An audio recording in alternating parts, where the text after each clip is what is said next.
Welcome, everybody, to the Spawn of Me podcast. I'm your host, Kahlief Adams. This is episode 146 of our show, and I'm joined this week and every week with my man, my mellow, the smooth kind of fellow, the man who makes bourbon disappear, Cicero Holmes. How are you, sir?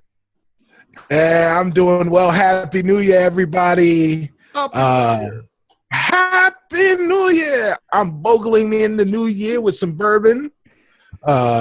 This week's bourbon is Larceny. Are you gonna do like every week? You're gonna do like every week's well, based on the size of the bottle of Larceny that I bought, the next this month will be Larceny every week. You know, he bought a size of liquor. It was like how food looks in video games. Yes, he bust open like a trash can, and it was like a bottle of Larceny, half the size of his leg. I feel like I'm Hagar with this bottle of Larceny. I really do. I mean, it's bottle of real life. The bottle is like this big, right? But your hands make it look like it's this big. It's a ginormous bottle of bourbon. While I do drink, I like to partake in bourbon. Probably a glass every night, and maybe several on podcast nights. But I don't drink that often. This bottle is gonna last me for a while. I mean, with those cold Chicago nights, you're gonna need all the liquor. Word up, son! It's coming back. We had a little reprieve. Yeah, we had a reprieve. Right, it is not coming back. It is back. We had a little reprieve over the holiday, the 2 weeks for the holiday so Christmas that week, and then New Year's. It was nice. Tuesday going back to work, it was 40 degrees. Wednesday going back to work after Tuesday, it was 20 degrees. So, and that was again before the wind chill. And now I think the high for tomorrow will be 10.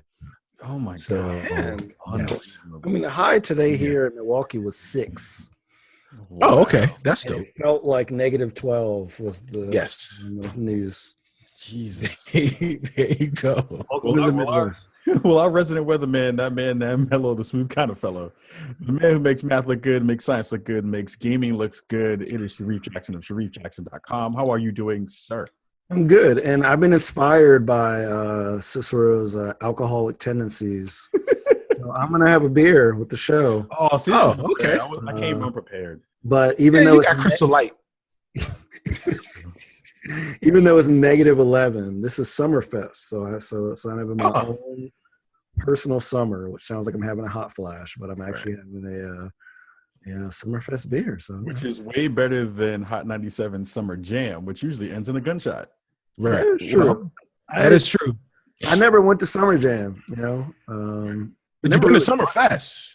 I have a clear difference between Yes. I mean, you're still alive. We already know you didn't go to Summer Jam. But yeah. Oh, I never went. It's funny because all the people I grew up with, in like the different cities, never went to Summer Jam. It was only people in the suburbs I knew that went to Summer Jam. Oh, really? Was Summer Jam mostly suburban? Not where I was. I never knew a lot of people that were big hip hop fans or that weren't in the suburbs of Jersey that went. So it might be different in New York though, where it was more like the everyday people went. But in Jersey, it was it was like $100 tickets or whatever. It was nah. So literally every story after Summer Jam was yo, I got out of that shit alive. Yep. I'm so happy I didn't get caught in that fight, or I didn't get caught in that rush down to the stage, or I didn't get some beer thrown at me or something. It felt like people were coming out of jail when they came back. Right. Well, Summer Jam. Right. So part of the legend and the lore of Summer Jam was the fact that it was the only big venue in New York where you got to see hip hop for 20 years. Yeah. Because, there was a show at the Garden and people started shooting. So there were no more hip hop shows at the Garden. Then they had a show at Nassau Coliseum and people started shooting. So no more shows at Nassau Coliseum. And then they had shows at Jones Beach, but they wouldn't allow people by the beach. Yeah. So there were no more shows at Jones Beach. And then there was Westbury Music Hall, and that joint spun around, and then like people got dizzy, and there was no more shows at Westbury Music Hall. And so Summer Jam was it. That was the only time you could get more than 2,000 people together to watch hip hop in the metropolitan New York City metropolitan area. So when they got out there, they went bananas. Yeah, it's interesting. Like I stopped going to hip hop shows because there just was always some beef, some random beef. Right. So either I would delegate, or either I would go to hip hop shows that either had really old artists, or I would go to spots where there were just not a lot of people. Like wasn't going to be a lot of people at that concert. Like the one that I went to here in Portland, which was kind of dope actually, was the Chino XL Immortal Technique joint. And it was nothing but young white kids. Who at Immortal Techniques joint? Did he beat them up? Wait a minute. That dude is the most militant cat in hip hop. But peep this though. The dope thing is dope, son. But hold on, the crazy thing, because my boy DJ's for him right now. Shout out to DJ. Okay. Static. Shout out to you, Static. Shout out to Immortal Technique, yo. He's dope. They're killing it. So here's the crazy thing. They had the most progressive hip hop show I've seen in a long time. Like they were like had conversations with the crowd about representation, about gosh, what else happened? Just like kind of like everything under the sun. It was super political, but it was Did they make all the bathrooms gender neutral? The bathrooms were gender neutral, which is great. And it was like really like a real dope pump your fist kind of crowd that was all full of like under 25 white kids who knew all the lyrics to all the chinos and to that sounds about right. Like that's what I would yeah, that's true. That's true. Like anytime I go to a hip hop show now in Chicago, like I'm not going to whoever the hip hop little Nuck or whoever the new artist is right now. Cheetah Man. I'm not going to those shows, but I'm going to hip hop artists that I know that know how to enunciate and know diction and know language. But so the crowd is people our age and older, right? And they're getting tired because the show always lasts late, and white kids under 25. Yeah, like that is the demographic. Yeah. It's the craziest thing ever. Yeah, so, I love hip hop. So no Lil Uzi Vert. No Lil Pistol Starter.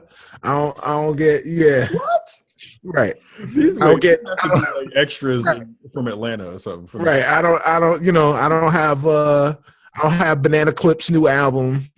I've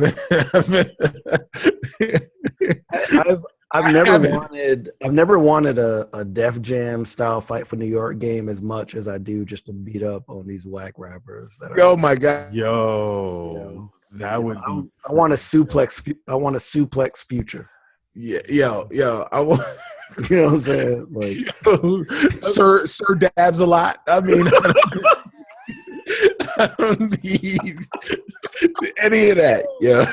The crazy thing is, like, even in that game, they had whack ass rappers in that game too. But the funny thing was, like, the game mechanics were so bad that it made you not think about the whack rappers that you had to play with. You had, son, the greatest thing about that game, you know what? Honestly, real talk. All right, I'm looking directly into the camera. Nintendo, I am talking to you. You need to re-release Def Jam Fight for New York on the Switch, because it would become the most meta game ever. Because that game, you had to hit people on the beat like you were getting beat by your mama. Didn't I tell you? And it's the Switch. So it'd be like you getting beat with the Switch while you playing the Switch on Def Jam New York. Does this count as a stubnostication? Is this a stubnostication? I mean, since this is the forecasting show, no. I mean, they haven't did their announcement in like a week, so we'll see if they have a switch beating game. Yes, Switch beating hip hop game. I mean, I don't know. Oh, bro. I want to know. I want to know your grandma's house. I want to know who the Hotep developer is that puts that shit out.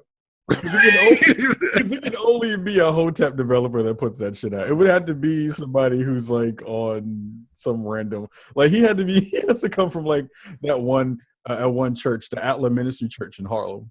Oh my god. With like Reverend Manning. Reverend Manning. Oh my god, that dude. Homo demons. He was like, what? No. Like he would just say random shit. I was like, what the hell? Anyway. All right, wait a minute. Before we went down this Def Jam Fight for New York rabbit hole. Here's part of Reverend Manning in that game. Right. Here's here's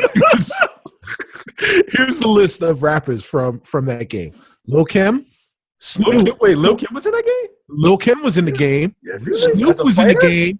Right. Yeah. Snoop was in the game, and he wasn't even signed to Def Jam. Oh yeah, they did not care. I mean, Lil Kim wasn't either. Maybe. Okay. What was the shapeshifter? Yes. So she got lighter and just blended it in. No, this game came out when like Lil Kim was actually. Kim was still black. Yeah. When Lil Kim was Lil Kim. Yeah. So Lil Kim, Snoop, Meth Man, Redman, Fat Joe, Joe Budden, Ice-T, Exhibit. Fat Joe was fat. Yeah, when Fat Joe was fat, Joe Budden, Ice-T, Exhibit, Nori, Ludacris, and I don't know who Crazy Legs is for some reason. Okay. Yeah, Crazy Legs is the Rocksteady crew. Oh, okay. Oh, the dancer. He's not a rapper, yeah. So wait, this had Fat Joe before he was selling Prime America? Yes. Busta, Flavor Flav, and Sean Paul. Not yet. Oh, wait a minute.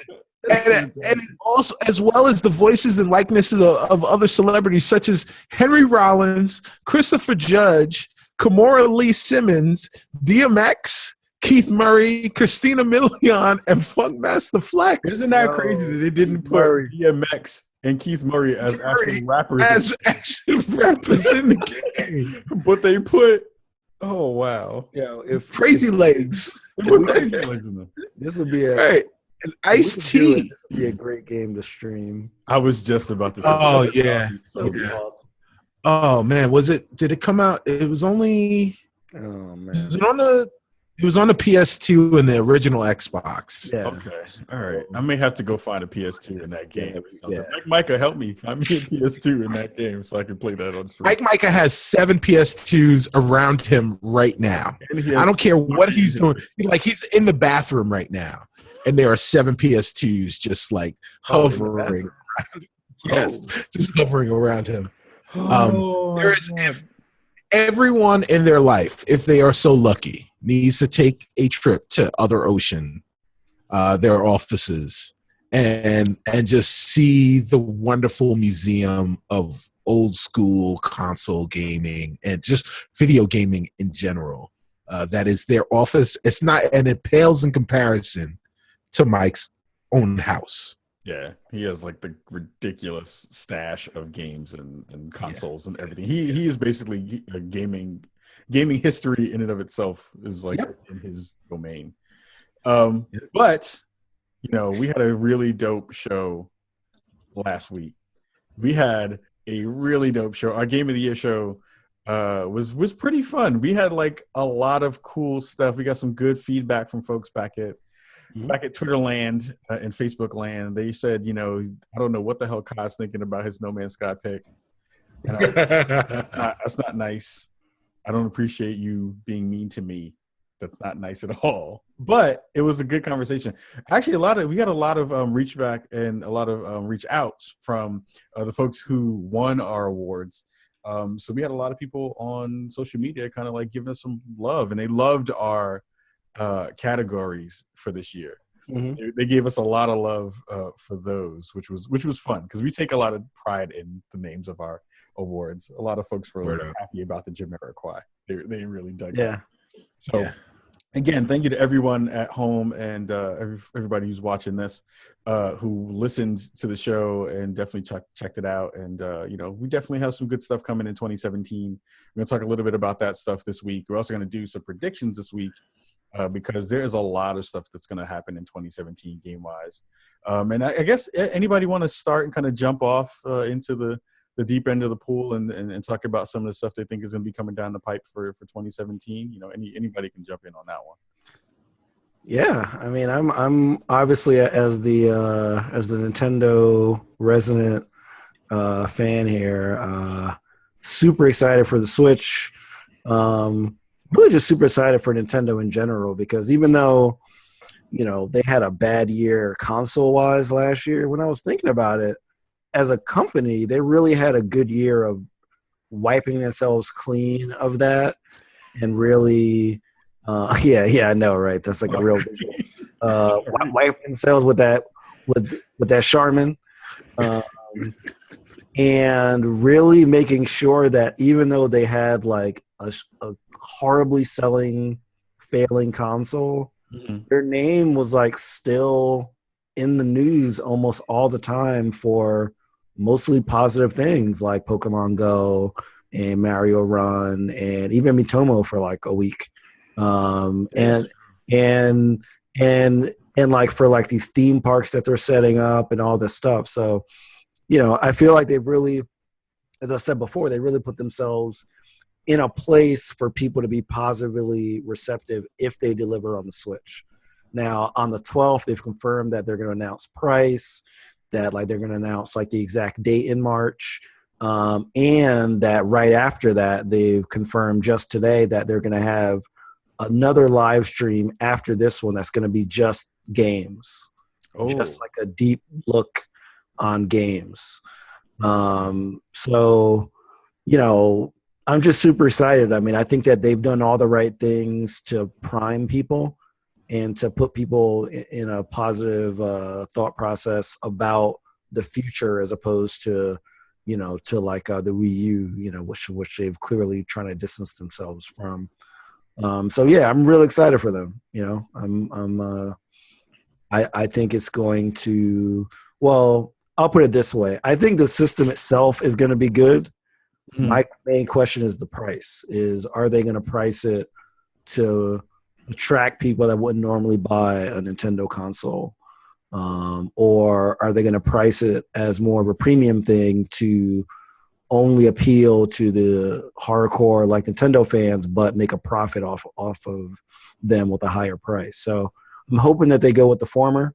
But they didn't do that with Mario Run. Like they kind of priced it really high, even though it did sell a lot. I mean, it sold really well on Mario Run, but I still think that they could have gotten some better brand penetration if they, if they lowered it a bit. So, do you think though at this point that there is a price point that Nintendo fans won't pay? Because I honestly don't think there is. Like, I think you could market something. You could pitch something to them at whatever price you want, and enough folks who are in the Nintendo camp will just spend the money anyway. I don't think that that you can say there's a price point, or I don't think the question is there a price point that Nintendo fans won't pay? I think the question really should be, what's a price that other people are going to pay, non-Nintendo fans are going to pay for this Nintendo product? Because they got their Nintendo fans with the Wii U. And what Nintendo discovered was there weren't enough of them. There weren't enough hardcore Nintendo fans to sustain a console. And that's part of the reason that the Switch has the marketing arm of Nintendo has really changed. They kind of done a 180 when it comes to marketing the Switch. I've been strangely excited for Nintendo for the first time in 7-8 years as a result of the Switch, and I'm tired of saying that damn name, Nintendo's new console, So yes, I'm excited for it, but I think Reef, whether he realized it or not, I think he's hit the nail on the head for two of the really, really big releases for the year, and talking about price. We've got two consoles coming out next year. Yep. And price is really going to be a big factor into determining whether or not people are excited or largely ambivalent to the two consoles, the one being the Switch, Nintendo's new console in March, and the Xbox Project Scorpio in the later half of the year, October, November, whatever it is. I have. Oh, I'm sorry. Go ahead, Reed. I actually disagree with you. I don't think price is as important. You disagree with what you said? I disagree with you in terms of the Scorpio. I don't think that price is that important for the Scorpio, because Microsoft has said time and time again, we're making the most powerful console ever. And we're doing all these teraflops, and like we're gonna teraflop your mom in the face, and like all that stuff. So I don't think that. I think by using these words, they're priming people to say, you dropping $500, $600 on this thing if you want to be considered the premier gamer, and if you don't, you got the 1S, which is awesome. I really think that they're gonna price this thing high. I do. We'll get to that later. I have an argument to shut all down on that. Okay. That little discussion. So, but right now we're talking about Nintendo. We're talking about the early part of the year. Yeah, go ahead. Yeah, no. I obviously agree with what you said about what I said about what you said about what I said. Okay, right on. Yeah. I think price is extremely important. To answer Kaz's question, I do think that Nintendo that the Wii U, all Nintendo fans did not buy the Wii U. And I think that's why it did fail. I agree that the hardcore fans, of course, bought it day one, right? But I know a lot of people that had bought like Nintendo's consoles since they were kids, and this is the first one that they didn't buy because Nintendo was so aimless with how to market it. At the beginning, it was priced really high, and you didn't get a lot of storage. Like there was just a lot working against it. And while I still think it had a great library, I think a lot of people just weren't willing to spend the money. Even if they liked the games, they weren't willing to spend that money on another console that would only play those games. I mean, I think again, like I think the thing that people usually kind of forget in the conversation about Nintendo products, and especially Nintendo consoles, is that you do have the super hardcore fans that are always going to buy Nintendo stuff. The secondary market of folks who still want to buy a console for their kids or stuff like that, they still kind of are in the periphery, but they're not necessarily jumping in. But I think the difference is with the stuff that we're going to talk about later with Scorpio and things like that is, even if the Switch is priced at a high price point, the amount of people that's going to go out day one and get one, and it's going to be I think it's going to be sold out for a holiday season. Like it's probably definitely going to be sold out for holiday season whenever it drops. The Switch or the Scorpio? The Switch. Like for December. The Switch for the holiday. Isn't it coming out before? It's coming out in March. No, it's coming out in March. Yes, I'm saying it's gonna be. But that's a kind of telltale sign. I agree with what you're saying. Is it going to be sold out during holiday season? Yeah, I agree. Right. By that point, it'll be out for 9 months. Yeah, but it'll be a holiday gift. Absolutely. Yeah. That's what I mean. Okay. It's like the rush is going to be there for that. Like the it thing that's going to be there is still going to be the Nintendo Switch. I doubt it's going to be the same thing for the Scorpio if it gets announced in between those times where it's going to be coming out before holiday time.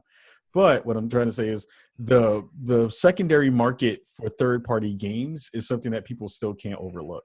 And I think that that's the thing that no matter what people say about the kind of disparate way that they did everything on the marketing side between the weird SKUs and the lack of memory that they had, and people will talk about the library, but I'm like, the library is still fairly small in comparison to the stuff that you get on the other consoles and PC, because they just don't have that third party support. And that third party support is what sustains you before you get your next first party title. And until they get that stuff underfoot and like really laid out in a good way, they're still going to lag behind in a lot of ways. So it's like the Scorpio, no matter how much it costs, people are still going to go buy that because it's the biggest, strongest one on the block. So we'll see. We have a lot of stuff to see when that new Switch video comes out, when the new Will Smith video and the new Nintendo. Yo, what if they have Will Smith on the video? What if Jane comes out? What if Jane comes out and just spits some abstract rhyme about Nintendo? Yo, I mean, Will Smith needs a win after that turd that he had for Collateral or whatever the hell that is. That bad? Oh man, it got horrible reviews. He looks he looks like he looks like he was sipping the sauce a little. When we start doing our after show stuff, we need to talk about Will Smith and how he plays Will Smith in every movie. Yeah, I'm not gonna hate on my man Will Smith. No, I love the dude. I love the cat, but except for After Earth. I love Jada. Right. Everything is After Earth. Yo, but I mean, Will Smith does the yeah. I mean, come on now, get out of here. I want to see Will Smith play Denzel in his movie.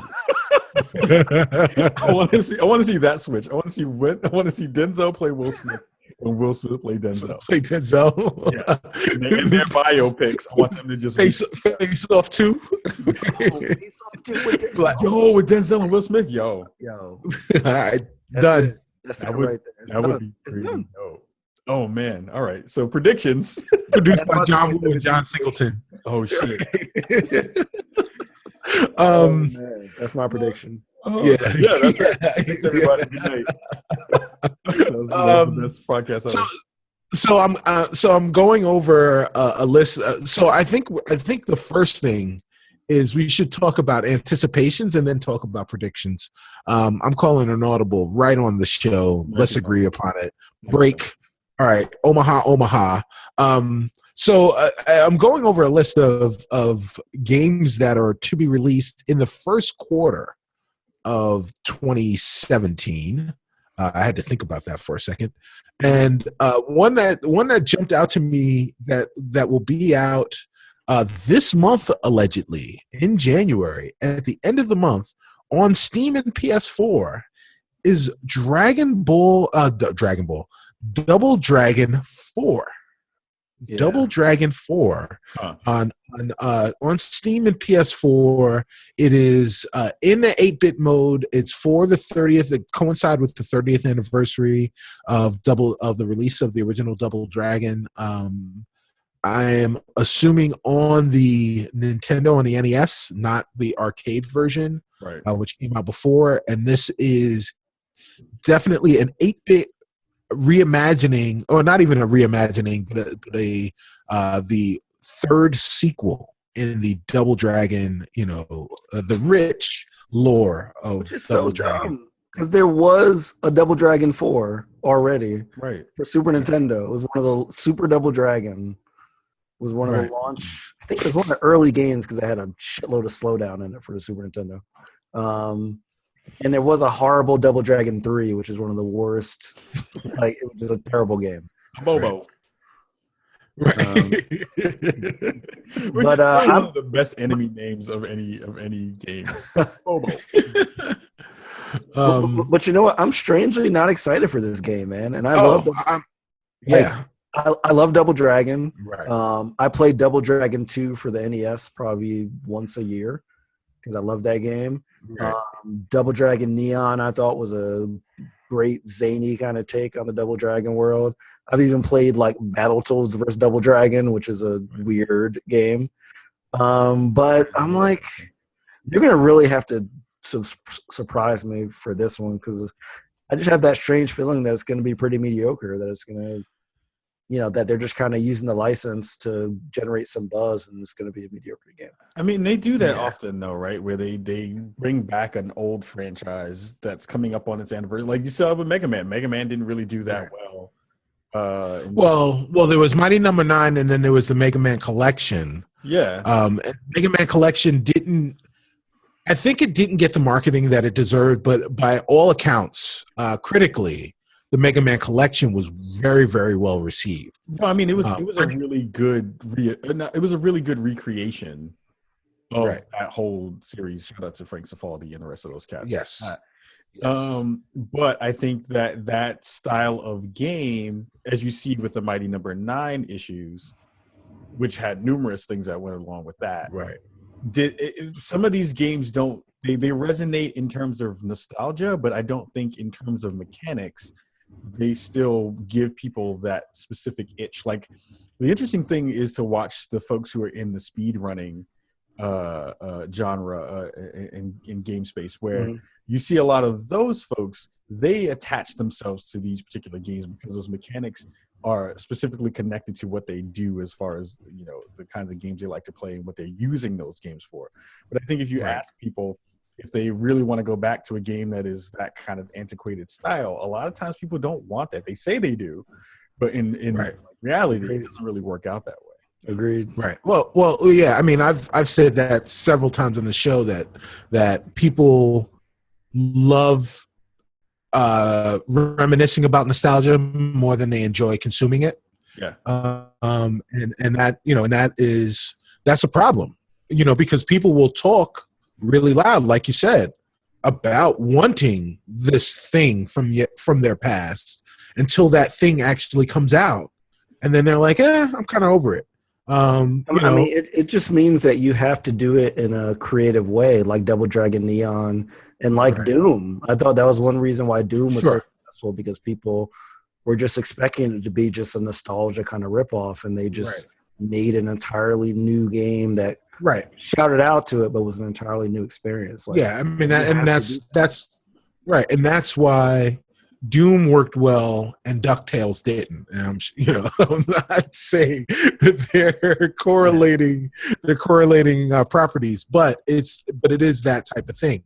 What I kind of want to point out is at least on the schedule, what a great early part of the year, January and February, the PlayStation 4 is going to have, because so not only do you have Double Dragon 4, which I'm not expecting a lot of great things from, but Gravity Rush 2 is something that I am expecting great things from. I'm really excited about Gravity Rush 2 coming to the PS4 and moving its way from the Vita to the console. That may be something that's really big. So all of those people that love this series, Kingdom Hearts HD 2.8 final chapter prologue is coming out. Listen, it takes 16 hours just to finish saying the name of the title. So get out of here with that. But also Yakuza 0 is also coming to the PS4. And then you've got for some reason Digimon World Next Order is coming to PS4 only. But in February, Nihon, which is the new game from Team Ninja, and and Horizon Zero Dawn will be coming out for these are exclusive titles for the PlayStation 4. So February looks like it's going to be a pretty good month for PlayStation 4 exclusives. So I'm really excited for what PlayStation fans finally have to play for their console. Yeah. I mean, for me, it's all about Horizon. Yeah. My thing is, I don't think they should show anything else from that game. They've shown a lot. They've done like sort of a deep dive on it. I know enough. I know that's going to be an unpopular opinion because fans always want more, and then they complain that they got more. Right. Yeah, exactly. But to me, it's like, just surprise. Like, we already know robo dinosaurs or whatever it is. Right. Like it's intrigued me enough that I don't want to see any more of it. Absolutely. So rather, I do want the folks from Horizon to come on the show though. oh, absolutely. Yes. Yeah. I mean, but the game looks awesome. Like they've been showing it for a few years now. It looks amazing, and I cannot wait for that game. I have a quick question for both of you, actually. So, Mm-hmm. Double Dragon, we're kind of like meh on, right? Right. What game would you like to see get a reprieve in this space? Like, if there was a game that you could pick out of the box and pull it back out of the old bin and have a new version of it, what would it be? So, are we talking a reimagined version of the game, made for 2017? Yeah, and or are we and talking like about in the same version. style of the old game? Here's a new game, Like in the Neon Double Dragon Neon kind of vein. Like, what would it be a good game that you would like to see kind of get one of those treatments? Oh, you know what? Easy call for me. Just in any way, shape, or form, and we may be getting something similar to that in for.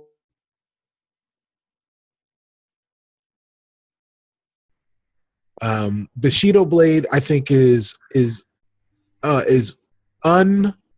underrated in a way that that really kind of is.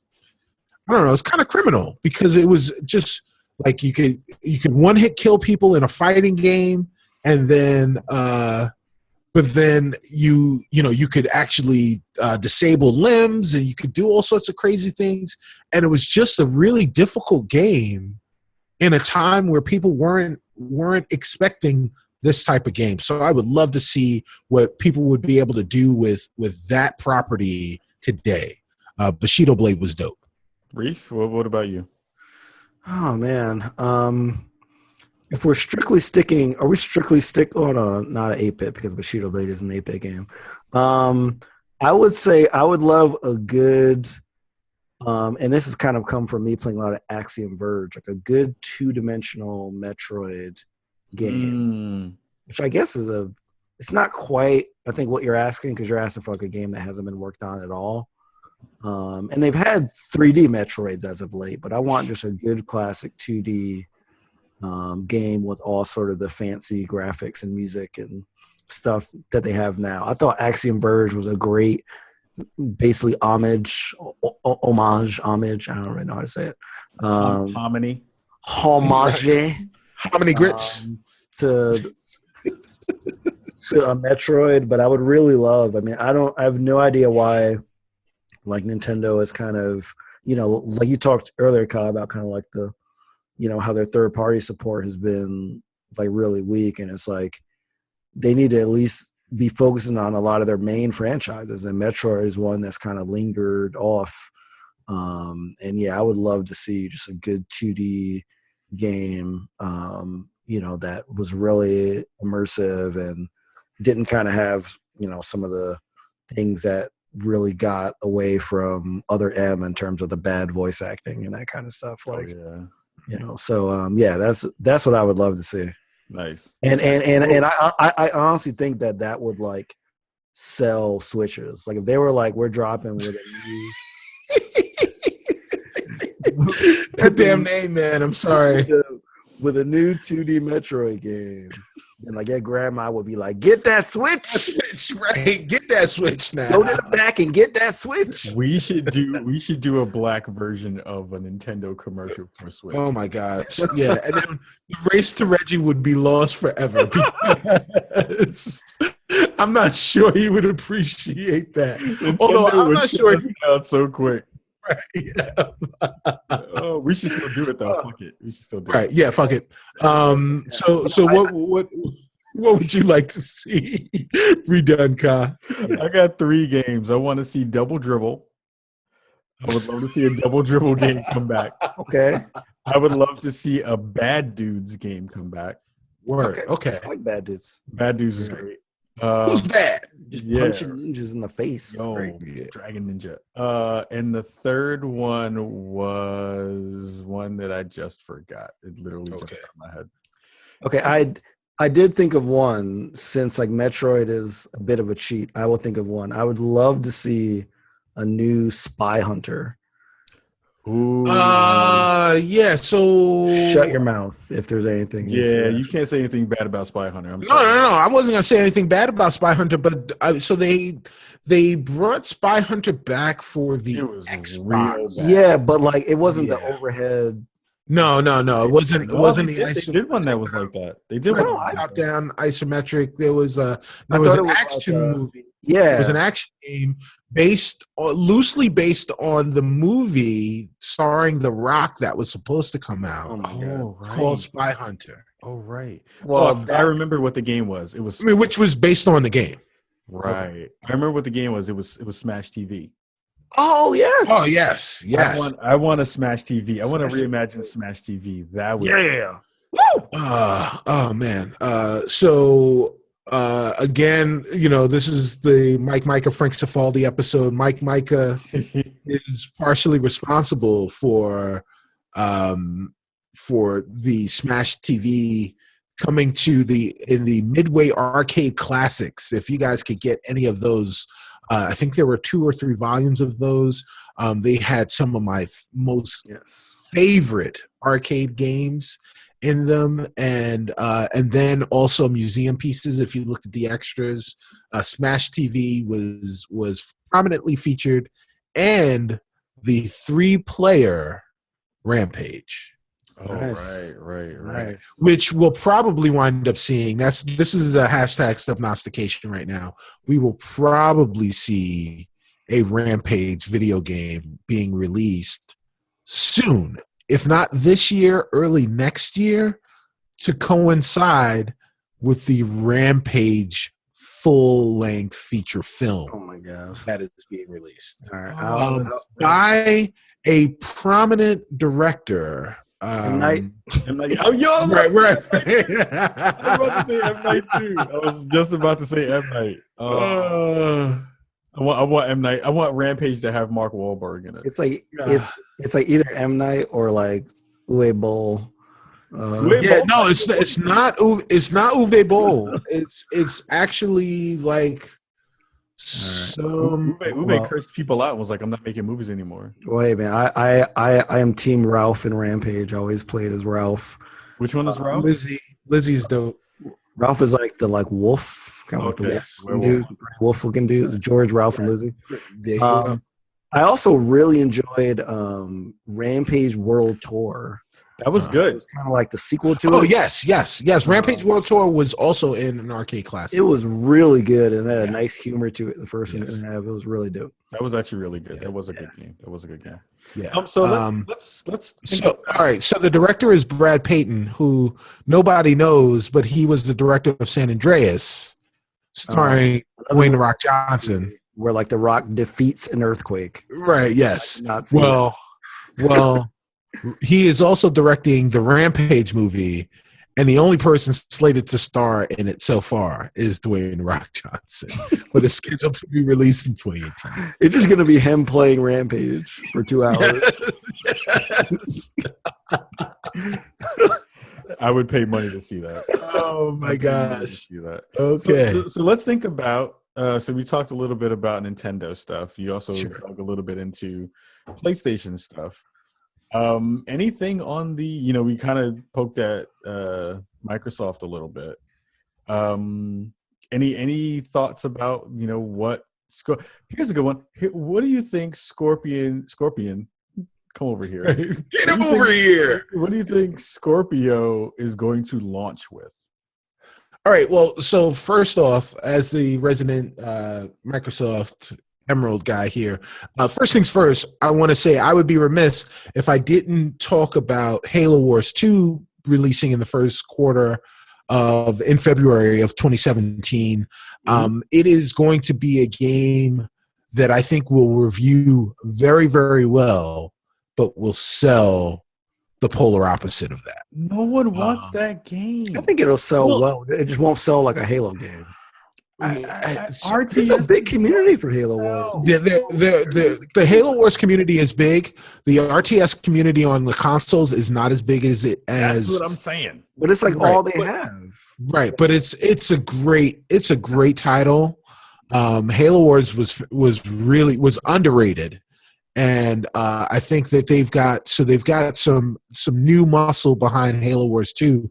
I think it's going to be a really good game, but you've got to like RTSs in order to plunk down $60 on Halo Wars 2. Here's a question for Brookago: if you are into RTSs, and if you've played any RTSs on console, have any of them actually made the transition over to console well? Halo Wars did. I don't think Halo Wars did either, though. I mean, I'll leave it out to the community because I've played it enough to feel like it didn't really have the kind of thing. Like in the same conversation that we're having about MOBAs being more of a PC thing, and seeing how Smite translated over to console fairly well, and how Paragon translated to console really well. I just like there's too many micromanaging you have to do in an RTS for that genre of game to move over to console well. Like it's very difficult. No one has mapped out the controller well enough to get that thing done right. So Halo Wars is not going to sell 2 copies. I'm calling it Constication. Okay. All right. There you go. So launch title. Oh yeah, go ahead, Reef. I'm sorry. I will say that I remember playing at GDC RTS called Tooth and Tail, which they said would possibly come to consoles, which was like a simplified RTS. Yes, I think that's really the only way that you can really nail it on consoles if you just remove some of the more complicated stuff.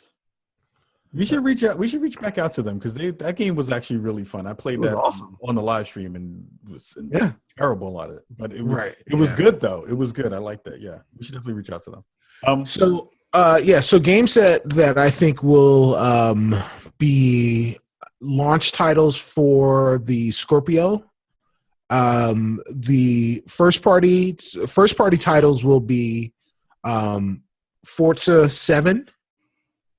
Motorsport 7, and my hope is Crackdown 3, but I'm not so sold on the fact that Crackdown 3 will be available when the Scorpio comes out, but it should be.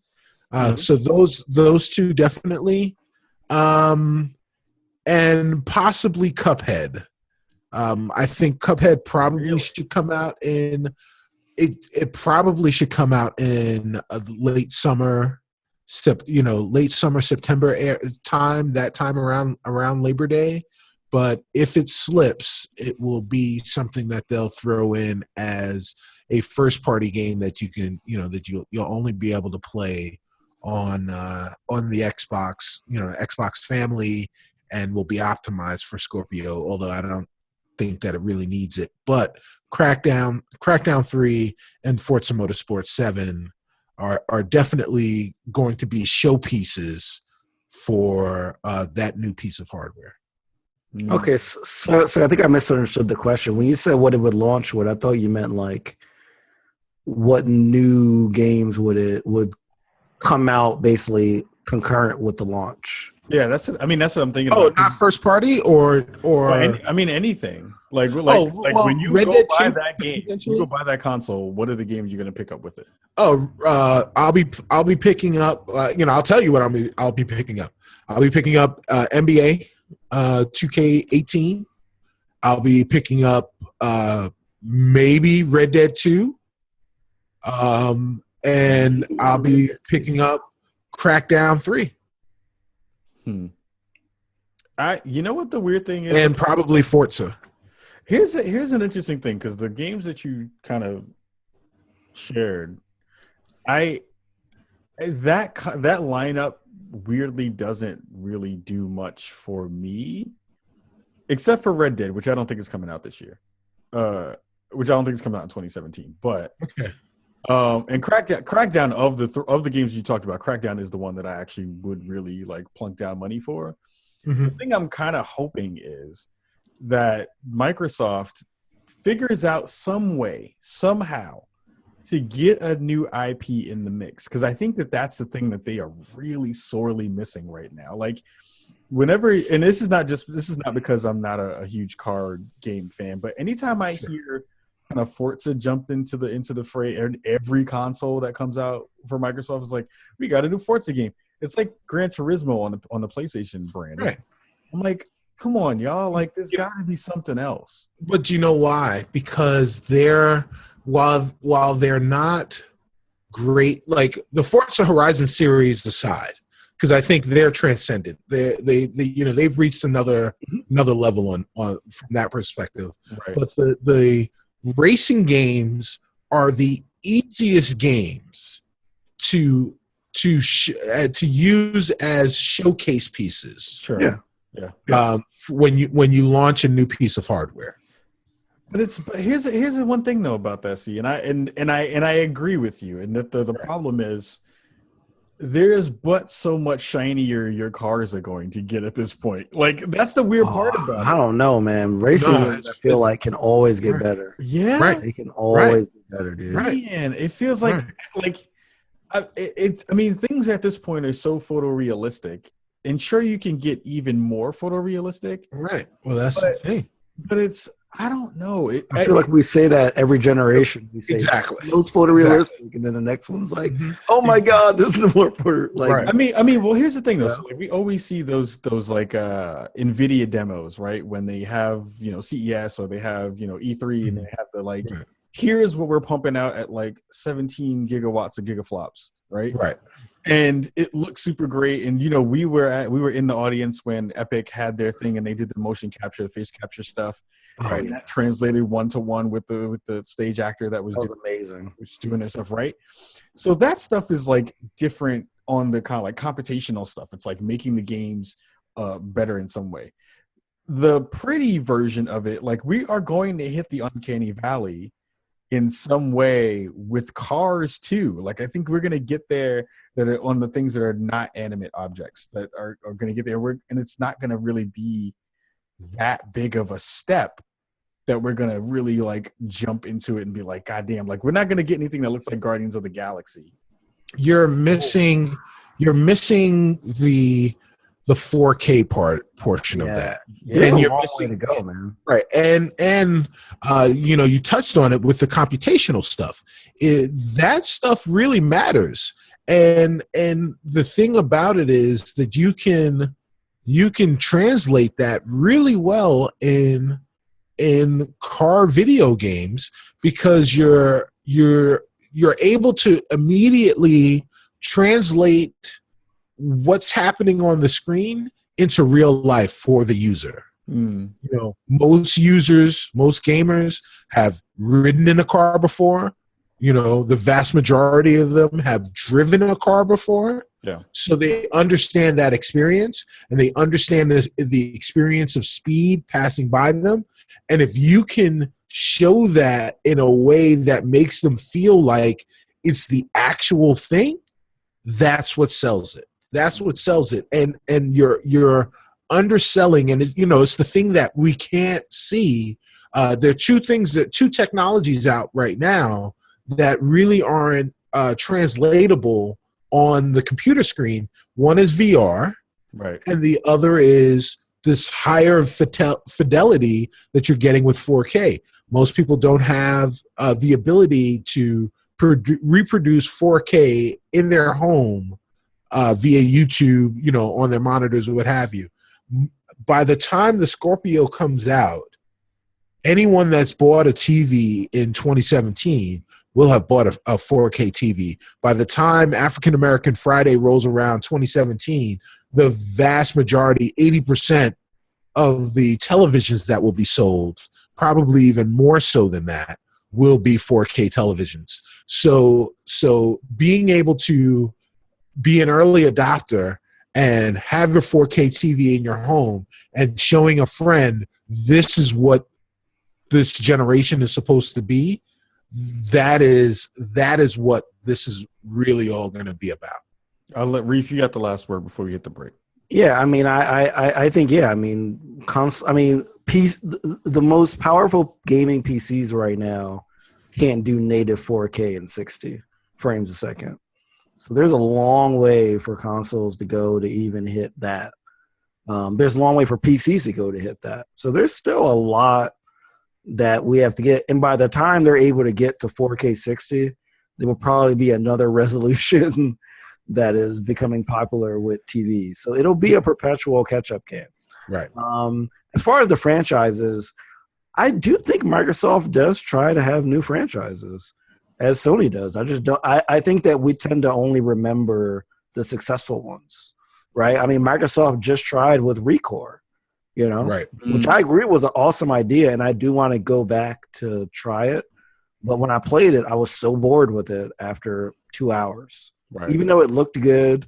And then I heard all these like reports that the game was like unfinished, like it just seemed to end, and they were like glitching into dungeons that weren't in the game, all kind of weird stuff. I mean,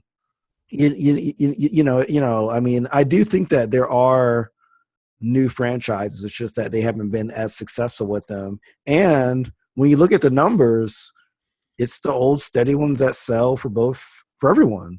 Like Nintendo depends on theirs, Sony depends on their Naughty Dog stuff, and their Gran Turismo stuff, and Microsoft depends on Halo and Gears and all that stuff. Like that stuff is always going to get the green light, because as much as we might want originality, being sort of, like a gaming podcast and being, I guess not representative of the average gamer, people just want the same shit. But like prettier and nicer. And sometimes I want the same shit, like I can't wait until Last of Us 2 comes out, what I'm saying? And like I jumped on Gears 4 as soon as it came out, so like, yeah, I mean, that is always going to move the needle. So I think that Xbox One will definitely be highlighting the same old shit, but it's going to look incredible, and their target audience is going to buy it. Like the upper tier of console gamers are going to buy it, I think. Yeah. Well, good point, man. A good point before we hit the break. I think we're going to move the needle to our ad break. We'll be right back after this. This is episode 146 of the Swanamy podcast. We have more dopeness after the break. We'll be right back after this.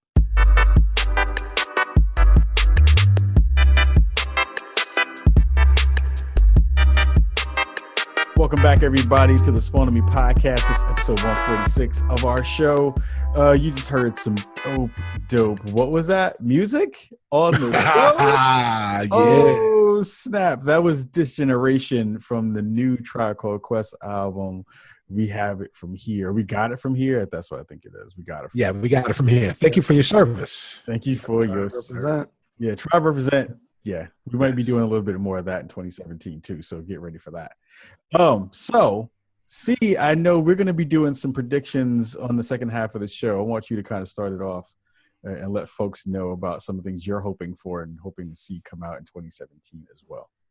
I'm not going to give everybody everything all at once, because I am the great #Stubnosticator. So this is the way we're going to do it here in Brookago. We're going to give each 2 predictions. We're going to go one at a time.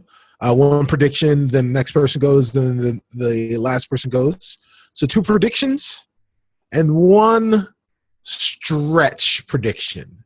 Now, this doesn't necessarily have to be something that's completely out of the ballpark, but it can't be a safety pick either. Aliens will invade. All right, well, there you go. If you're playing Elite Dangerous, aliens invade. So check that out. Shout out to Frontier Developments, because they're really dope. Anyway, let's start the predictions. I will start the predictions with #Stubnostications number 1. The Nintendo Switch will release at a price point of $279.99. Yes. And a hush came over the crowd. Right. And a hush came over the crowd. This is why. So it won't be $249.99. I think that's the price point that they should hit, yes. But I don't think that they will. But they realize, I don't think that they can necessarily afford to do that, but they realize that coming in at the same price point as the current gen consoles, the current gen baseline consoles, is not something that will be economically viable for them. So to hit a price point somewhat lower than that with the new hotness is something that I think their marketing team will look at and say, this is what we need to do. This is what will work for us. And we all know that Nintendo just does whatever the hell they want to do. So I say $279.99. Reef, what do you got? Okay. I want to do this like Price is Right, like Okay. $279.98. Right. $1. Right. Okay, so my first prediction, and I don't have a fancy hashtag, but my first prediction will be that in 2017, you will be able to buy a virtual reality headset for your PC for $300. Wow. I think that You sure that wasn't your stretch one? no, it's not my stretch one. I think particularly for Oculus, who we know is facing a storm of negative publicity from both their founders that are, obviously Palmer Luckey, and they got, people being arrested and all kind of stuff. I think they will begin to feel the pressure. I think the niche of people that really want VR, that like the kind of the early adopters, such as myself, have already got it. They don't really have anyone else to sell it to at this point. And I think that both Oculus and HTC will drastically reduce the price, especially because they're most likely working on newer versions of the hardware that will probably come out in 2018. So I do think that you'll be able to get in, I guess not super affordable, but definitely way more affordable than it is now, where you got to drop basically $800 to get a VR, a VR headset. So I don't think the PSVR will change price. But I think that like for the PC that you'll be able to get in at a much lower price. 60% off. Wow. Okay. Yep. I think it's going to be a massive drop because I think it's priced right now for early adopters. Sure. Like they're getting what they can now. Like they're fleecing now. And then they're going to be like, all right, we need to sell this to more people. We got to drop it. So, yep. Okay. I will round out the trio. I think before 2017 is over, a new SKU of the PSVR will come out. Ooh. I think they will either figure out a new form factor, or they will do something with the breakout box that will maybe make that smaller, or with the kind of wireless VR stuff that we're seeing at CES and a couple other places now with the Vive and Oculus, that they will figure out a way to get a new wireless sensor into the PSVR. So I think Wow. And that's not my stretch. What? Wow. Okay. Look at y'all going for it. Trying to come for the crown. Yeah. Trying to come for the hashtag. What's the rhymes face? Whatever. Right. I call it the pound sign still. I still call it the pound sign. That's right. Pound. Yeah, you cannot call it the pound sign. The pound sign. Please press the pound sign. Hashtag Stubnostication. Number 2. It's all console centric right now. I will say that the Microsoft Project Scorpio, will release sub $500. And I am hashtag Stubnosticating $399.99. What? Wow. That has to be your stretch. That is a stretch. So this is what I'm basing it on. Now, Bourbon? right. Yeah, right. Larceny. Right. Got me linked. So Phil Spencer has already come out and said that this will be a premium product.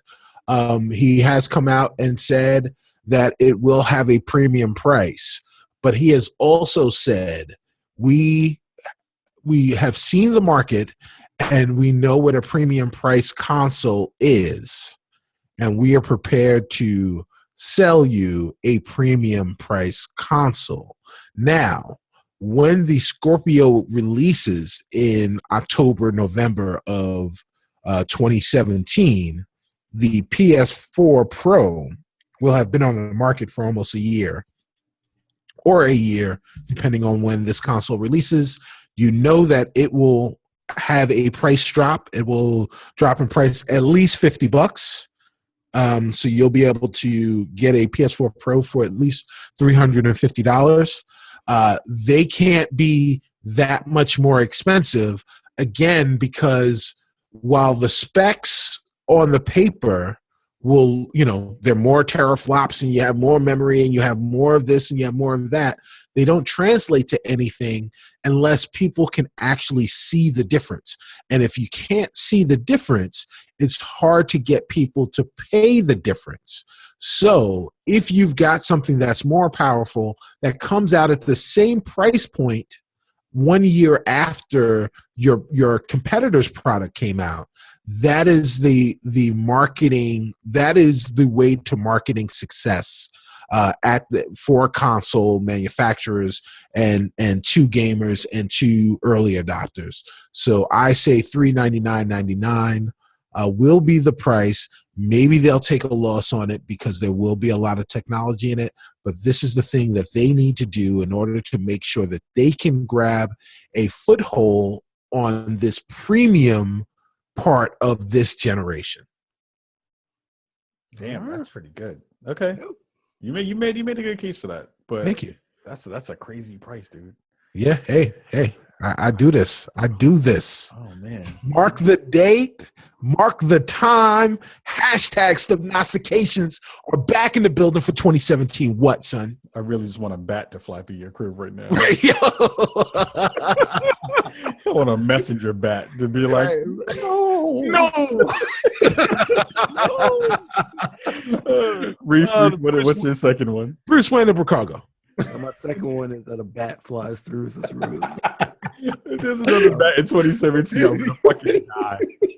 That would be so good. Anyway, do we count that bat as a guest of the show? In 2016? As a guest. All right. All right. So my prediction is that the Nintendo Switch will launch at $250. But because of that price, that Nintendo will it will not be a financial success out of the gates, because they will lose money on the consoles when they sell them. I do think that by the end of the year it will be a success, but I think it's going to be a rough early going.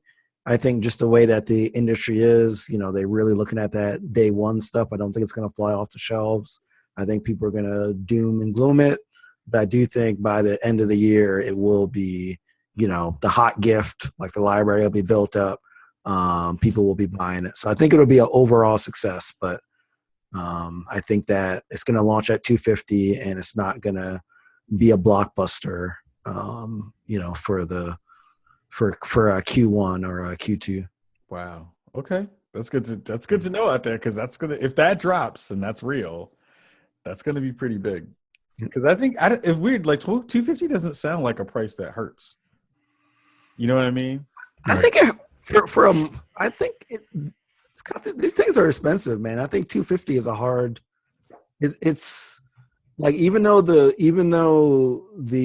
obviously like Nintendo consoles are significantly underpowered, I think a lot of the money that comes though is the research and paying the people and all that stuff, right? Like that's really what they need to recoup by selling hardware. Like it's not necessarily always just the money that goes into actually acquiring the more advanced chips and all that stuff. So I think $250 is tough to sell a brand new piece of hardware for.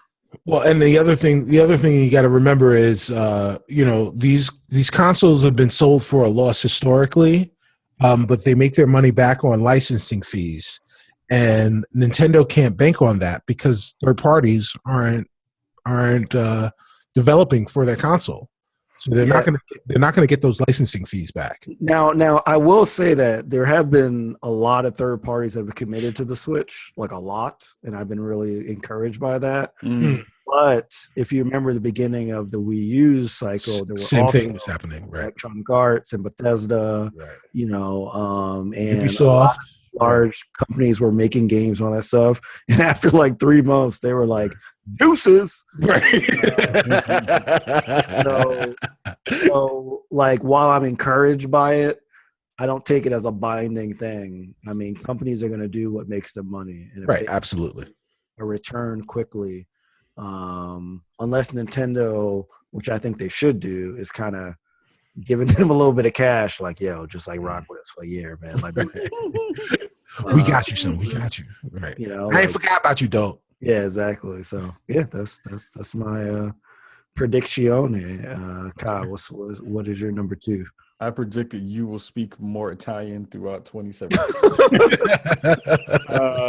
I think my prediction will be that the best-selling fighting game of 2017 will not be Ultimate Marvel vs. Capcom 3, but it will be Injustice 2.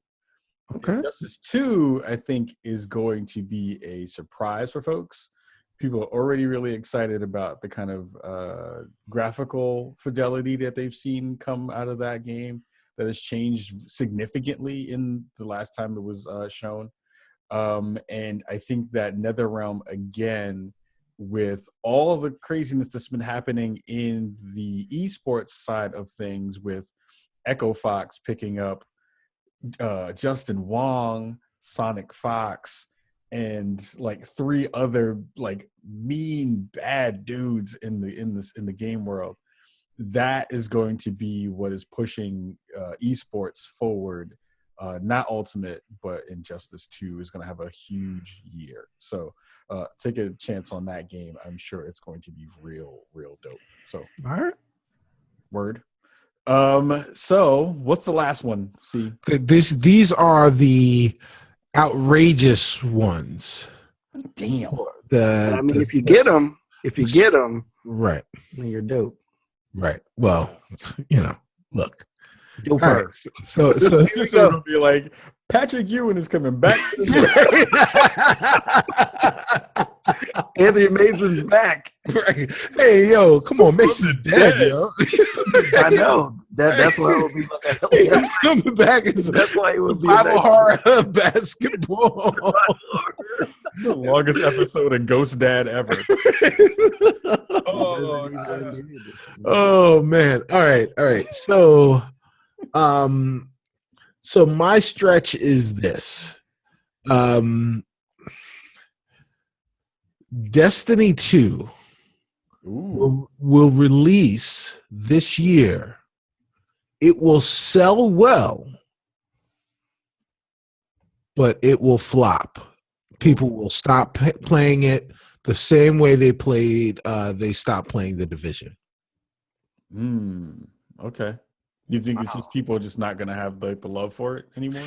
I think what's going to happen is, and this is, I'm just pulling shit out of my ass. Really, honestly, full disclosure, I just had to think of this shit right now. So I think that what's going to happen is that Activision is going to try and give you more of the same and a richer story, and it's just not going to resonate. They're going to try and go back to the well, and it's just not going to resonate the same way that the original Destiny did. And in fact, I think that the original Destiny players will not want to go through that grind again to level up new characters in that same universe. Okay. All right. Reef? A lot of Bungie fanboys are going to... Yeah, they about to get you. Come at me, bro. You better not cross the street. You're going to get hit by a fucking sparrow. Right. They're gonna come get your ass. Oh man! All right. So my prediction is that this is the last year that you will see Microsoft or Sony at E3. Wow. Ooh, that's a good one. But you know what's so crazy about that prediction? The brilliance of that prediction is you can't even tell him that he's wrong at the end of the year. You got to wait until That's right. July You gotta wait another year. 2018. You got to wait 18 months to tell him he's wrong. I can't help being a genius, man. Oh man, that was brilliant. That is the longest. Right. Yeah, Let me put a cap on so I can doff it to you, you son of a bitch. Yeah, I think they will be encouraged by Electronic Arts. And I think that they will hold their, they already have their own events. Like PSX was like enormous. Right. And I think that they will start to see that the dollars are not working out for them, and that the dollars will take precedence over sort of the publicity that they get during E3, and they will say sayonara, and that will begin. E3 is going to pretty much be just dominated by the third parties. So you believe that they will leave E3, but E3 will survive? Yes, E3 will survive because companies that are not the major publishers still need to get their stuff out, and they still need to get it.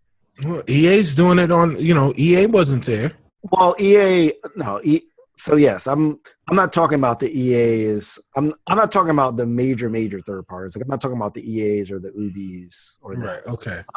I'm talking about 95% of the industry, basically. Right. Okay. So like I still think that there is still a need for that kind of conference, but it's going to be different. I think the big boys are going to be out. So you're thinking it'll be more of a trade show than a conference? I mean, it's a trade show. I mean, it is, I guess. But it's definitely changed because now, especially with GameStop having its own show where they basically talk about all the kind of stuff in terms of stocking retail and stuff that they used to talk about at E3. I think that it's going to be a really different show starting in 2018. Dope. So that's my prediction. Okay, I got a double prediction because I can do it because I'm last. Double your flavor. Double your flavor. Double your fun. That sounded gross. Anyway, Yeah, it did. That sounded real nasty. Yeah, it did. Ew. Red Dead Redemption will. Don't you talk about my mama? Will have Destiny 2 in it. Will have some VR feature in it. Wow. Really? When it releases or shortly afterward. The second prediction is a major character in that game will be black. A major character in that game will be a person of color. Or will be in blackface. Which is it? Or will be a cow.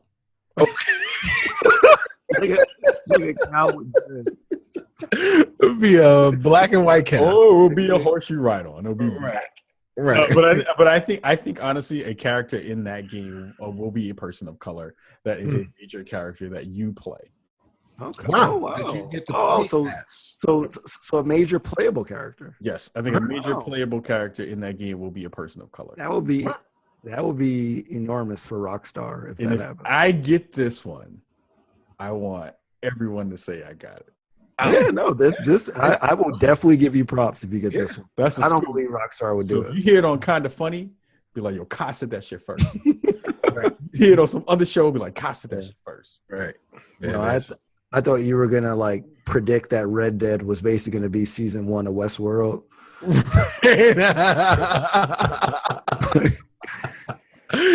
My prediction is that Red Dead will be the playable character is Jeffrey Wright. Oh, that'd be awesome. That's the black guy. Yeah, perfect. Right. Yeah, perfect. That would be dope. Red Dead will be the story of eating beets and then taking a shit and then thinking that happened to me the other day. I was like, oh my God, I'm dying. Anyway. Oh, here, you know what? I'm gonna cheat too. You can't cheat. I'm cheating. I do it. So the Scorpio Here's my prediction. Scorpio will have a camera attachment available that will come with it. Even though the Kinect was a failure, the camera attachment, there will be some type of camera available for the Scorpio at launch. Damn. For VR. Just a regular just like a for VR. Something are they still doing? They still have their partnership with Oculus. With Oculus. Well, so there is a partnership with Oculus for the Microsoft for the Xbox One controller. Mm-hmm. There's not a partnership between Microsoft and Oculus right now for Scorpio. Okay. Man. Wow, the Xbox cops just came and got C. Right.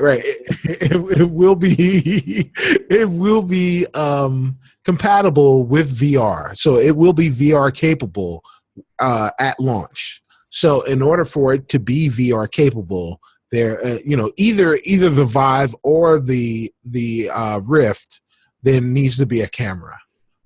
So they have to have a camera available for it. Okay. In order to encourage you to get VR. And like you think all that's going to be wrapped in $400. $400, $399.99. I also said it will be sub $500, but I believe the price will be $399.99. Wow. Don't be trying to hedge your bets. $399. Hey, look, $399.99 is gonna be sub $2 million. $399. Right. Yep. Exactly. Out of here. I got it. Right. I can't be wrong. This is that kind of number stuff that started like Ficky, you're the one who sit here and talked about how we gotta wait 18 months to figure out if your prediction is right. You gonna give me you can't front those $100. You can't front those. That was some Trump ass math. Oh hell yeah, son. Bigly. You know what though? That actually leads us really well into the last part of the show. There you go. Segways will make a comeback in 2017. Red Dead with Segways. Yo, the Monster dude, CES at the Monster press conference. The dude was riding a Segway throughout the entire conference. Wow. Oh, check it out. It's on video. I don't even want to know what that is. Anyway. We had a phenomenal year here in Brookago in 2016. We did. That is thanks to all of you at home. Without a doubt, you are the folks who make all this happen and make all this dopeness worth it and make all this dopeness fun and give us the ability to kind of bring ourselves and our stories and our drunken bourbon to you every week. And I think, speaking for the crew for a hot second, we take a huge amount of pride in having one of the best shows in the gaming space. We are consistently, when it comes to iTunes, in the top 200 every week in the other games category. That is not something to sniff at when you think about the numbers of podcasts that are out there that are getting made every day, and also the video game section of any of the podcasting space is really flooded right now. So the fact that we're in the top 200 every week is huge for us. It is bigly, in the words of Cicero. But also, I think that we create some of the best content on the planet. I think there are very few shows that have the amounts of guests that we have, the kinds of guests that we have, and the conversations that we have with those folks. And I think really quickly, go around the horn, just talk about, what was some of your quick highlights from the year 2016? Who were some of the favorite folks you got a chance to talk to? Some of the favorite conversations we got to have, and then we'll throw a couple of quick numbers at you just so you know that we're not lying about being some of the dopest folks on the planet. So, Reef, let folks know real quick, who were some of the folks you really when thinking about it 2016 that you had some fun talking to. Sure. So my first highlight was, joining the show formally as a co-host. I mean, that was amazing. Really, have really enjoyed my time here. Obviously I was a guest before that, but being official and being part of a lot of the behind the scenes stuff has been really cool. So that's been my number one highlight. Number 2 was going to GDC. It was my first gaming industry event I've ever been to. So getting to meet in the face a lot of people that I've tweeted with, that I've shared with, being able to go like have a random lunch with Adam Sessler, just like like you almost killed Cicero. I know, and choking. I just choked him with the force, y'all. Like that was choking on that $3.99 right choked now. on my aspirations. I know. I just force choked him. And I can't help it. I mean, the force works over Wi-Fi. Oh my god. Going to my first industry event as press with the podcast was amazing. And also shout out to Tanya from I Need Diverse Communities for her scholarship program to GDC. That was great. Unfortunately, I had to miss E3, but like GDC was clearly a huge thing. I think my other highlight was celebrating our 100th episode. And like having like Laura Hudson on was like a really dope way to just cap off that like milestone. I went and I re-listened to that show, and it was great, and we were happy, and we like knocked down a bunch of like nice stats and like those kind of things. So I mean, there's so many. I mean, I can't thank every guest that I thought was great, because just literally like we just had so many great conversations, and all the feedback that I got was like always like, I've heard from these people on other shows or other articles or that kind of stuff, but I've never heard them so open, so comfortable, and so willing to talk about things outside of their own projects, as they heard on our show. And I'm really proud of that. Like, I'm really proud that we can, get people in their comfort zone, and that we have that level of respect for people that make the things that we love, and they in turn have that respect to us. So it's been a really special year, and thank you everyone for helping us to thrive in it. Word.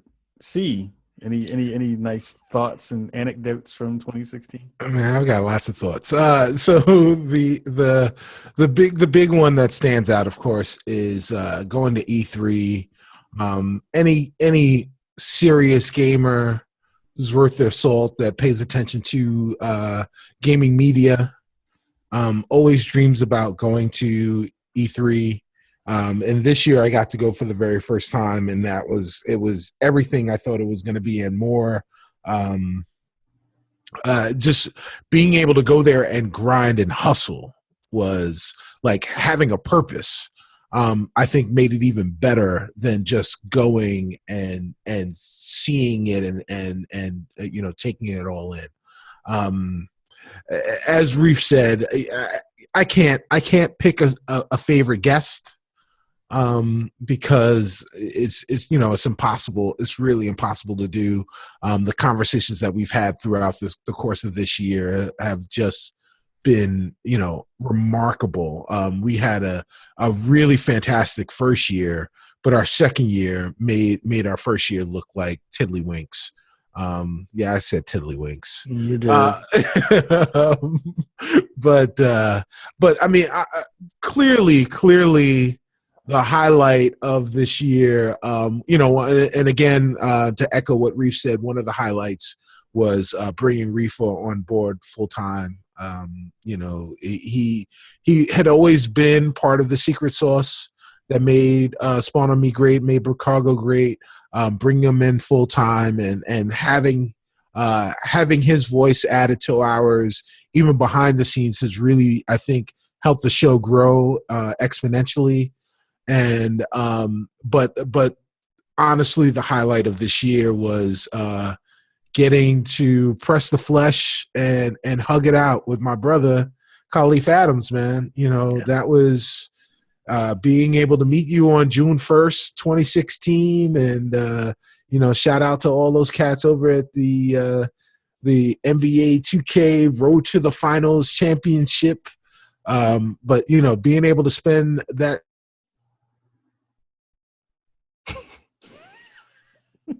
was really really dope. And then of course the following week, spending a week doing much of the same thing at E3 was amazing.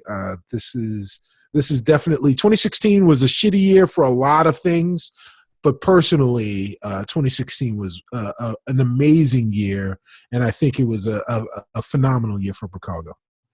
Yeah, man. 2016 was a really interesting bunch of emotions and thoughts and work, and it's really hard to put on a really good show every week because you just have to figure out how to just make everything work. And knowing that I have Reef and C here with me to get this stuff done and to make something that no one else is doing feels really, really good. Every week we get to do some dope stuff. And it's funny, for as many times as we've been tired or we've been sleepy or we've been right now. There's nothing better than jumping on our microphones, jumping on our cameras, and I get to see my brothers and we get to do work. And it feels important. No doubt. It feels good. And it feels like we are, people talk about legacy and stuff like that. I was never a person who really thought about legacy. I was like happy I made it to the age of 25. I was like, hey, I'm black and I made it to 25. But it feels like regardless of how it all turns out, that we, for whatever time that we've been doing this, have stamped our name somewhere. And it feels like that feels important. It feels good. Getting to finally meet my brother C. Man, sitting on the phone that one day talking shit about NBA. Yeah. to being in the pews at E3. Right. Is a huge accomplishment. And it felt so good to be able to see get to run around and do some of the stuff I got to do the year prior. And like run around and go meet people and go have those conversations and go interview folks. And it brought a lot of joy to me to be able to see that we could do all this and to get things in a place of prominence. Right. I don't know if you guys can see this if you're watching the video. This is a stack of business cards from E3. Yep. This is grind. This is grind right here. That is definitely grind, man. That's definitely grind. That's one thing. Reef coming onto the show again, from our old days of Character Select to now, getting to see him blow up from Blogging While Brown, the Blogging While Brown conference, to going to hang out with Neil Tyson deGrasse and Neil deGrasse Tyson. Sorry, yeah, you always botch his name. Neil Tyson. right. That's ludicrous. Getting to see him blow that stuff up, and then now with Math Looks Good and Science Looks Good and everything else, and having him be a part of this means a lot to me too. To see all of us get to this place where we didn't think that this was going to be a thing after meeting in TWIB, this Week in Blackness forums and stuff like that. But there are a lot of great conversations that we had this year, and that to me is the thing that sticks with me. Like, a lot of folks get to have their shows, and again, I contend that we're not in competition with other folks because we have our own lane. Like that's the way I feel. Getting to finally get Austin Walker on the show was phenomenal. We had that great show about swatting with Jason Fagone, which was amazing. We got to bring our brother Evan Narcissus back on the show, which was amazing. And we had so many and the dope thing about it was those are like just three of the names of folks that are just out in the world. But we also got to do some like bucket list stuff this year too. Right? Jaffe. We got Jaffe on the show. We had David Jaffe on the show. And we talked about race with David Jaffe. Yeah. A conversation that I doubt you would have ever heard anywhere else, right? And again, we got to kick ass during E3 and bust out stuff and did some really great numbers this year, which I want to kind of dig into really quick. But also, really before I do that, Spawn for Good last year was phenomenal. You're right. Yeah. That's the thing that, we pride ourselves as well as besides having the great conversations of doing something that we feel is really important when we feel like, we're going into 2017 with President And there's a lot of folks who are worried about, their well-being, and a lot of folks are having this, this conscious worry about their conscience right now because they're trying to figure out what they can do. We got a chance to make a difference for whatever time we did that weekend. We hope to do that again for our next event that's happening soon, the 14th and 15th and 16th. So, getting to work with the Abortion Fund folks was phenomenal. Shout out to Jenny Cotting and the rest of that crew over at the National Network of Abortion Funds. But, we did over 90 hours of content this year. We did 90 hours of content, 90 plus hours of content in 2016. Mm-hmm. And that doesn't even take into account, that's just what you got to hear. Right. That's not even the grind that goes before that stuff. It's like 2 years. It's like a year and a half, 2 years to get that Media Molecule show that we did. Right. It took about a year and some change to get the show that we had with Zoe Quinn this year. Mm-hmm. So again, we do this because we want to do something different in the space, and we also definitely want to continue to do something that no one else is giving you in this content space. So we had over 50 guests this year. Mm-hmm. Half of those were either women or people of color. Right. I am immensely proud of us for being able to do that. We don't just talk, we walk it. Yeah. And what else, guys? Is there anything else that you guys can think of really quickly before we get up out of here that kind of stayed with you or you had like a really good feeling about? Yeah, I had a really good feeling episode 124, where there was just a rash of police brutality shootings, and we just sort of took the time to record a show just expressing our feelings about that. Which again, I know that we had a lot of conversation, but we got a gaming show, and do we really want to do this, on the same feed as we have the gaming stuff? And I feel like we made the decision that, that this show is about us, and we just needed to have that like catharsis. And I feel like we've built the kind of community that's willing to accept us as people, not just, gaming podcasters as like whole people. So being able to do that, seeing both the love that I got, from people that identify with it, and to hear from people that are not of color that were like, wow, like I was not even sort of aware of those kind of feelings around this. I thought was a really special moment. Mm-hmm. 2016 was very difficult for a number of reasons, but that was definitely one, just the constant just killing of unarmed people. And so I'm really glad that we got to do that show. Mm-hmm. Yeah, another touchstone for me going back to E3 is having people genuinely know who we were, and even if they didn't know us by face, they knew us by reputation. Right. And that was really humbling. Obviously Kahlief has gotten a chance to go to E3, and Shareef and Ka went to GDC, and Ka went to GDC 2 years ago. But that was my first time. I had been to a couple of local conventions, but that was my first time going to E3, being at a strictly gaming industry and the gaming industry event held at least domestically. Right.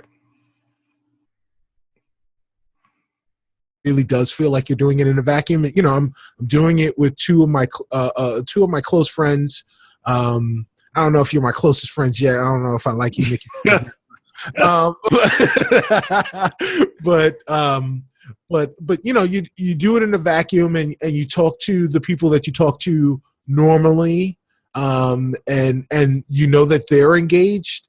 But to hear people that you don't talk to at all, whether it be via social media or anything else, hear that they're engaged really allows me to know, validates the hard work that we've put in to producing this show and doing something good for the people, for us and for everyone else.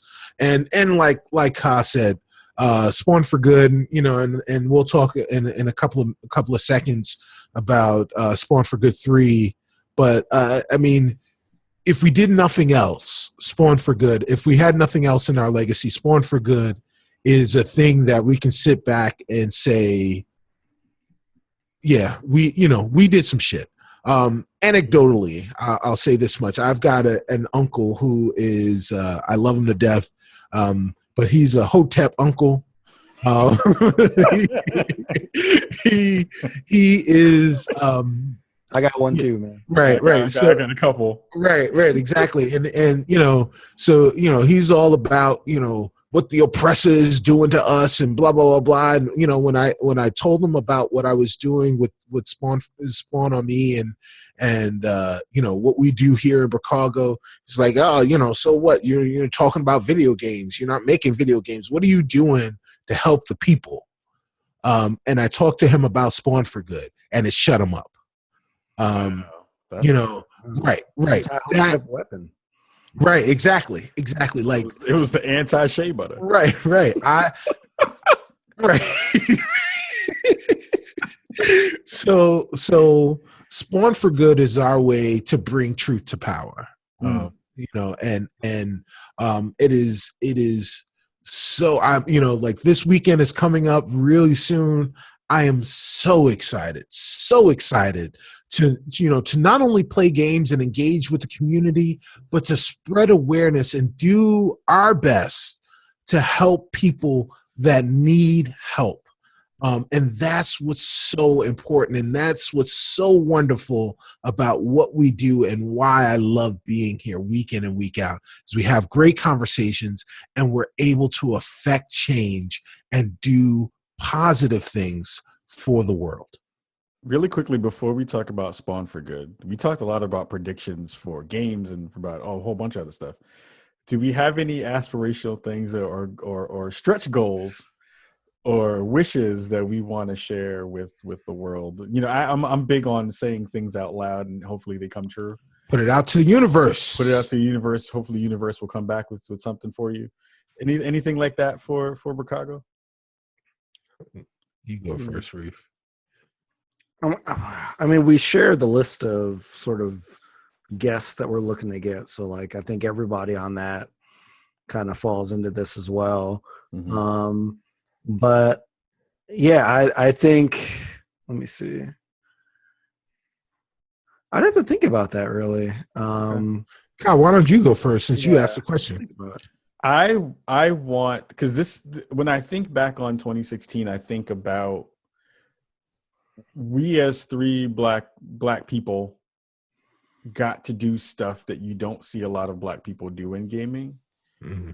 And I think the ability for us to have been on GameSpot and IGN really made me think that there will hopefully be, and I want this to happen. This is the thing I cross my fingers and hope for, is that there will be more opportunities for all of us to do things like that again in 2017.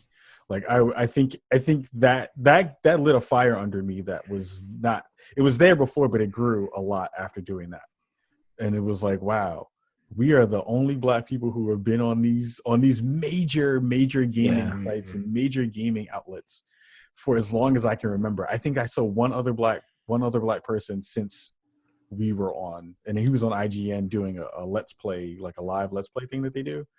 And besides that, I've seen no other no brown. It's sad. So I'm like, maybe we can be those people. Mm-hmm. Maybe we can be that group of folks.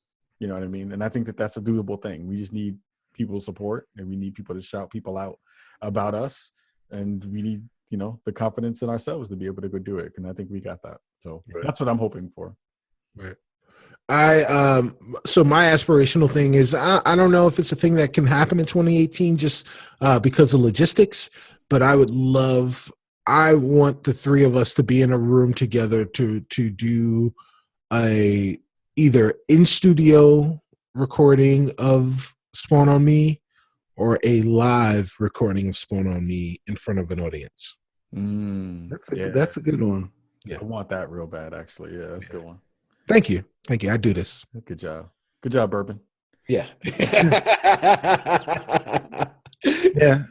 And I guess mine is to be to have the show pay for itself and some. So to have a, to have our funding to a point where our basic maintenance of keeping episodes up and, attending the things that we need to attend and that kind of stuff is funded. Like, I think that's a goal that I have. Because I think that, we do provide a service, and I think if we work hard enough and we position it in the right way, that we can get the money that we need to really take it to the next level. There you go. Then hopefully Reef will be in a movie with Dwayne The Rock Johnson. Right. There you go. Yeah, exactly. That's what I'm hoping for. I'm hoping he's in one of them. Anyway. Anyway, we're about to get up out of here. Again, Spawn for Good is coming. It is coming soon. We are still looking for folks who want to stream with us, who want to game with us, who want to be a part of the weekend. We definitely want to make sure that you are a part of it so that you can help donate for One Simple Wish and for everybody else who is out there who is in need. We definitely want to talk to you. We want folks to be able to be down. So, shoot us an email. We'll give that in a minute with the social media business. But also, again, thank you to everyone who sits down and watches stuff like this, who listens to our show every week, who writes the reviews on iTunes and who puts that stuff out there and tweets at us and tells us that we're dope and, tweets at us the Friday follow stuff and all that stuff. It really does mean a lot to us. We think about it, and behind the scenes, we talk about it a lot, about how lucky we are to have grown a really dope community around, Blackness as the foundation, which is not something that a lot of people are willing to say out loud. So, we thank everybody for doing that every week. And let everybody know the social media business before we get up out of here, and then we get up out of here. All right. Before we get to social media business, I want to give a special shout out to the Grand Admiral of Brookago, the station head of ESN, Moises Chulian, because he's,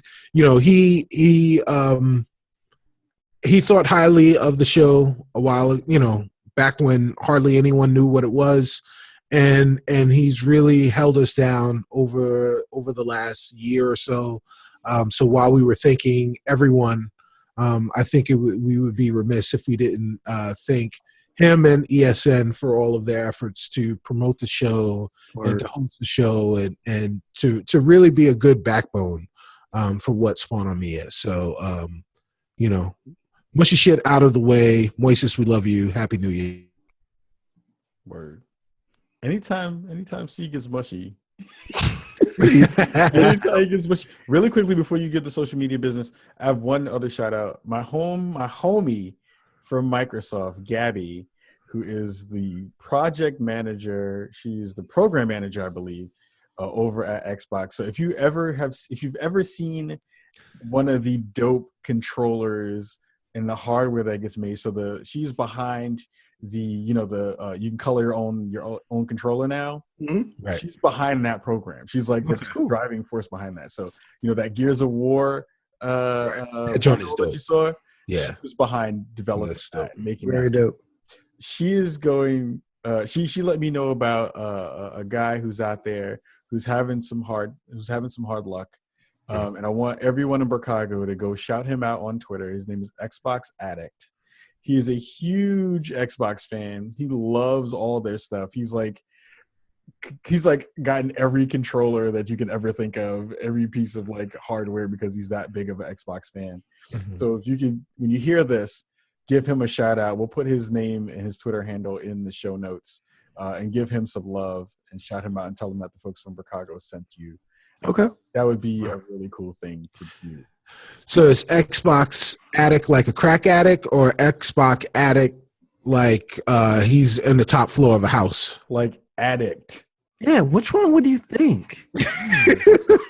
Like use your context clues. Word, like, shout out to you, Xbox. You need to Bernstein Barry it out and figure it out. God damn it! Fucking attic in the damn top of the house. Media businesses. Thank you so much. Jesus Christ. So social media businesses as follows. If you want to listen to, or if you want to contact us, and you're interested in Spawn for Good happening MLK weekend. Basically, this weekend, if you're listening to this show the week it is released, you can find us on Twitter at Spawn on Me. If you want to find our host information individually, you can find it in the bio information for the Spawn on Me page. If you want to send us an email, you can go to spawnonmepodcast@gmail.com. You can send an email there. If it's over 140 characters, you don't want to leave it on Twitter, you can send it there. If you want to check out our site, you want to go to spawnon.me. That will have this episode and all of our previous episodes, along with any other cool stuff that we're doing, like Spawn for Good. Maybe I've mentioned we're going to be doing Spawn for Good, but we're going to be doing Spawn for Good. We're going to be spawning for good. So when you're not spawning for good and you want to listen to our show, you want to go to your favorite podcatcher like iTunes or NPR One or Google Play or whatever it is. If that place gives you the ability to subscribe or rate or review it, please do so. It really, really helps. It really, really does. I know I'm kind of silly about it, but it seriously, it definitely helps us. Look, man, just make sure you contact us. If you see us walking on the street, take pictures, but don't take pictures by themselves. Say hello to us, and then tell your friends that you saw us, and tell your friends that the Spawn on Me podcast is one of the dopest podcasts, both gaming and non-gaming, available on the internet. Word. Yeah. I feel like I should just be like, Cartier. Yeah. John Paul. Again, Brookago. Thank you so much for joining us this week and every week for the Spawn on Me podcast. We will say peace. Peace. Can't see my mouth when I say that.